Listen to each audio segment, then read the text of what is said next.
about 2 meters. Hello there everyone, my name's Kurly, performance poet and hip hop artist, and I'm very excited to share this interview with you today. I do a little feature called Kurly Meets, and today I'm doing a Kurly Meets. How you doing? You alright? I'm doing a Kurly Meets exclusive for Transition Ed. Now this interview is with a guy who's very well known throughout the Midlands for performance poetry. He was Birmingham Poet Laureate 2005, and he's met the Queen. He's been all around the world sharing the joy of words, poetry, and we're going to do an exclusive interview in an undisclosed location somewhere in the West Midlands. So I've been very fortunate to get this interview. We're going to see if he's here. I can see some smoke coming from inside of his van, so hopefully that means he's around. So we're going to go around and see if he's here and have a see what we can.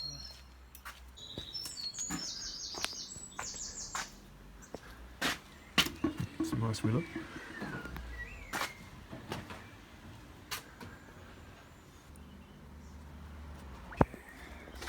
The doorbell. Hey Rich. Hello. How you doing? Right? Alright. Right. Hey. Curly, what go on? Hey, how you doing? Alright, you know. Long Alright. time no see. Yeah, man, you good? Yeah. Oh, that's about 2 meters, isn't it? Yeah, Cool. 2 meters. Check the distance now. Tape measure. You alright anyway? Yeah. Cool. Come. Put us down. Yeah, so as mentioned in the email, glad you got it by the sounds of it. Then looking to do a little interview with yourself for Yeah, for Transition Ed. Alright. Transition Ed, the conference online thing.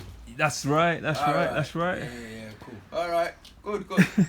So the Transition Ed, there's going to be lots of influential people watching, looking to see how the dynamic of language has probably changed, particularly over the last 3 or 4 months or so during the course of this pandemic.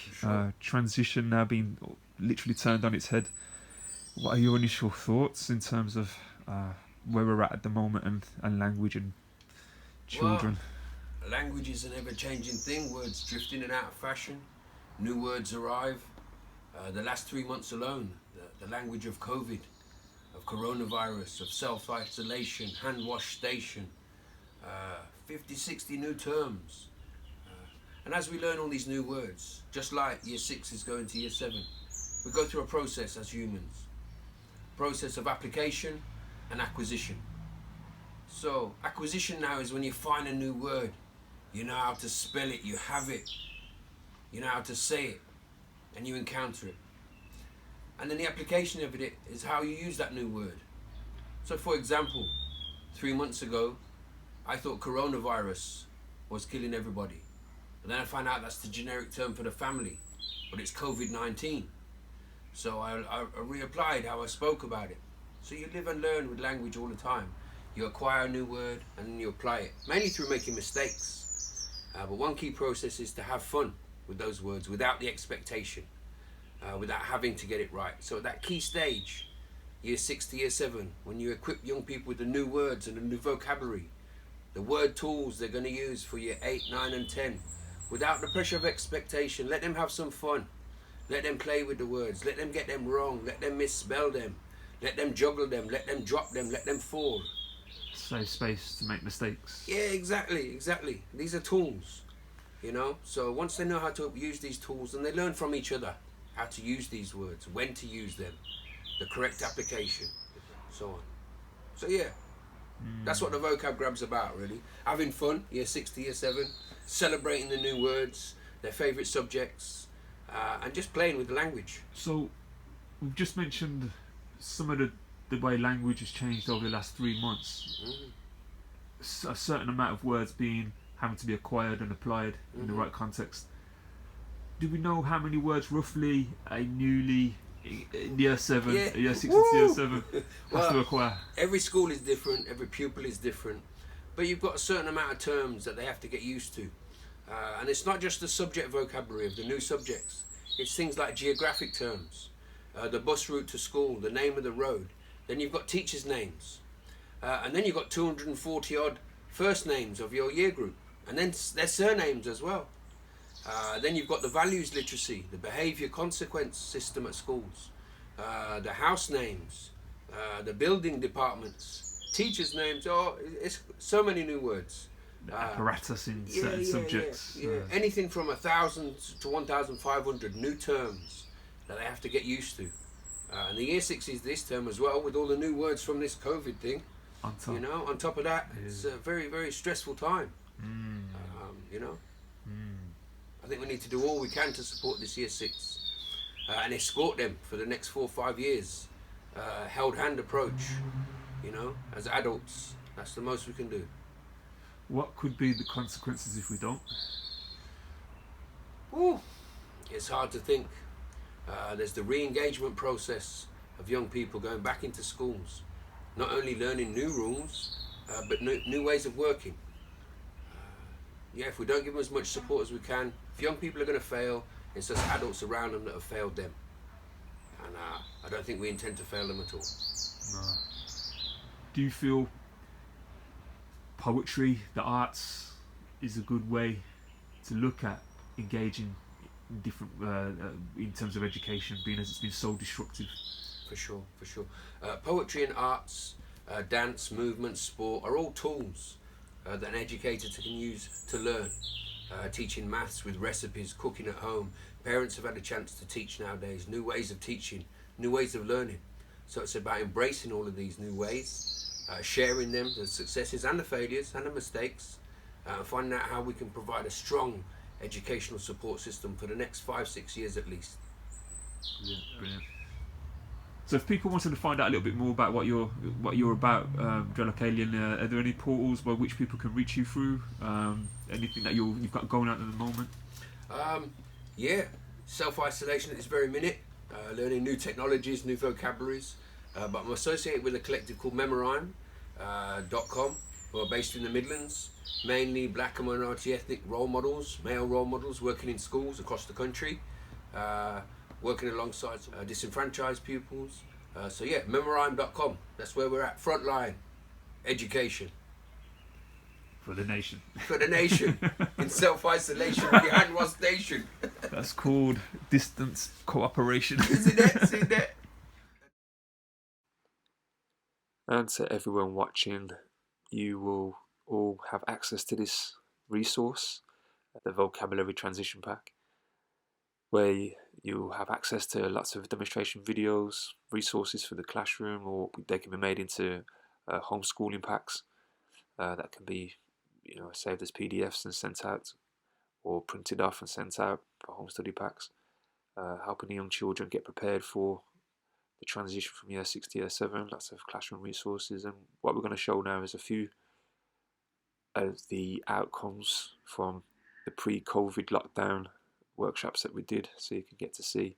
So just imagine some of these performed over Zoom, perhaps in small group sessions.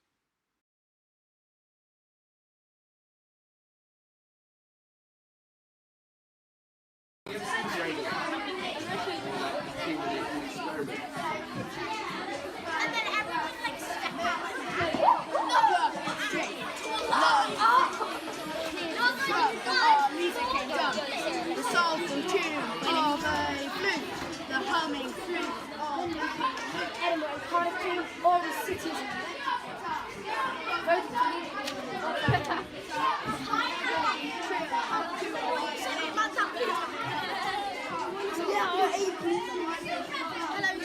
Hello.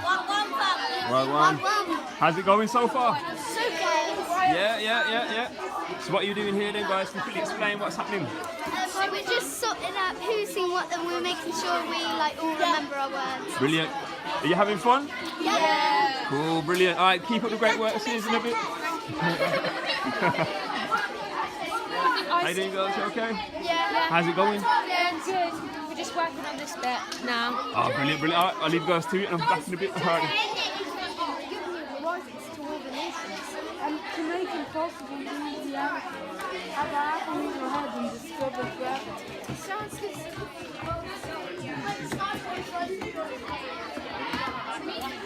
Right.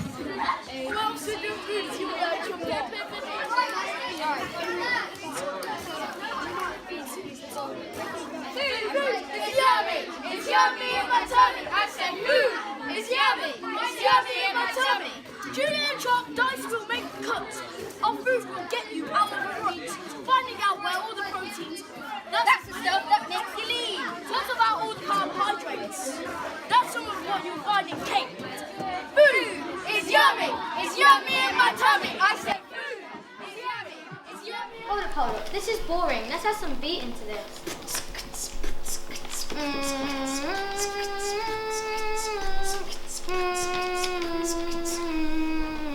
Being happy is the goal, but grace is the mission. As we rap together, we think of great musicians. Starting with Miss Atherton, she really is the best. Nothing comes above her, she's better than the rest. Going on to Drake, he really ain't fake, so put him with In football, you need super speed. Passing the ball counts as a good deed. In football, you need to always attack. When you shoot, remember to give it a whack. In football, you need to create smart space. Just make sure to tie your legs. In rugby, it's important to wear your gum shield so you don't get hurt racing around the field. In rugby, you use this weirdly shaped ball. Make sure to watch where you're going to fall. In golf, to grip, you need your gloves.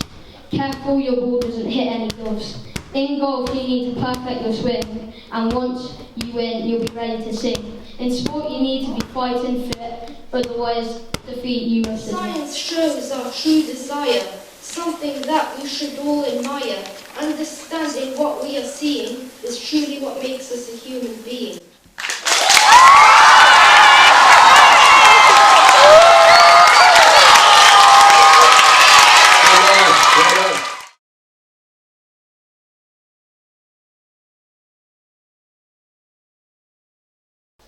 So Miss Dempster, Finham Park, first of all, how many new words have your Year 7s come across in the last couple of months? Since they started in Year 7, they must have come across maybe over 250 new words that they've never encountered before at primary school.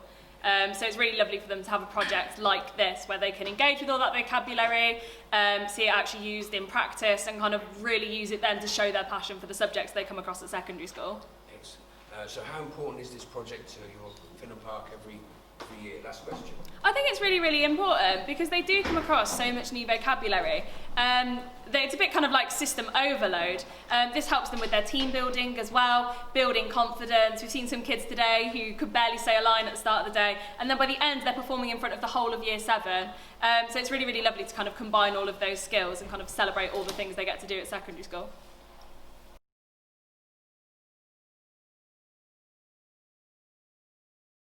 Well, it always starts off, you're kind of a bit worried that it's not going to work out. There's quite a lot of sort of forward planning that you need to do to make sure that the kids are ready to go with the project. But once they've been set up on the first day, on the launch day, there's an awful lot of energy. The kids are really enthusiastic about their rhymes, about their raps.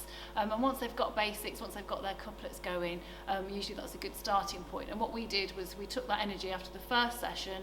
We went back to the subjects, to the department leaders. We tried to get them on board.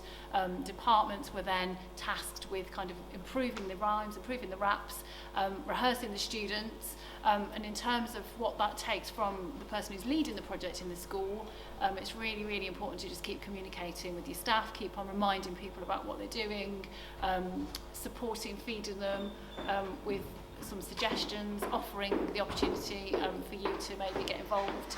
I'm an English teacher, so that helped quite a lot because I was involved in writing, and sometimes if some departments' raps weren't quite up to speed, or maybe if their rhymes were a bit predictable, then I'd like to do a little bit of editing to make sure that their raps were all top quality, ready to go.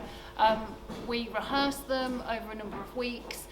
What we've done as the project has evolved is we started off, my role at the time was literacy across the curriculum, and I kind of took charge of it, but what we've done this year is we've actually sent it out to the colleges, so it's become a pastoral project, so that the project is now kind of not seen as English, which I think is really important when you're trying to embed literacy across the curriculum, and that everybody in all the departments has got ownership over their bits. And then obviously building up to the final performance, to the showcase, to the slam that we do just before Christmas. It takes additional rehearsals. That does mean sometimes that you've got to put in some evenings and get all the kids together a couple of times before the final slam, and that's in order to make sure that they really kind of got everything ready and shiny on the last day. And then obviously what we've just experienced now was the slam in front of the whole of Year 7. And again, that brings a new sort of excitement and a new focus. So the students really, then when they've got a place and a chance to get ready, you know, they're really focused because they know they've got to perform in front of their peers. And that went really well today. They really enjoyed it. There's always a lot of energy in the room. We tend to do it over period 5 on the Friday on the penultimate week before Christmas, which is really popular with staff because it means that they get a lesson where they can come down and just watch. The kids at that time are very excited, obviously, but that also brings a lot of energy into the room. And yeah, it went really well. We enjoyed it. And year on year, we've seen some really great performances and some really great vocabulary. Okay, so you heard some feedback from teachers where the context of running the project was in schools. Obviously now, in light of the homeschooling requirements, social distancing, how we look at educating children now is going to be different. So this is just an example of a project in response to the new lockdown rulings and homeschooling situation, whereby we produced a resource that enabled young children to express their experiences of being on lockdown, and teachers and various schools embraced this pack that we put out and encouraged young people to write about their experiences, and they showcased their work on school websites and such. So being able to just give young people another way of expressing their thoughts and experiences through the homeschooling model that we've been adapting. So if you can imagine something similar being utilised for the vocab grab, then that's something we can look at developing further.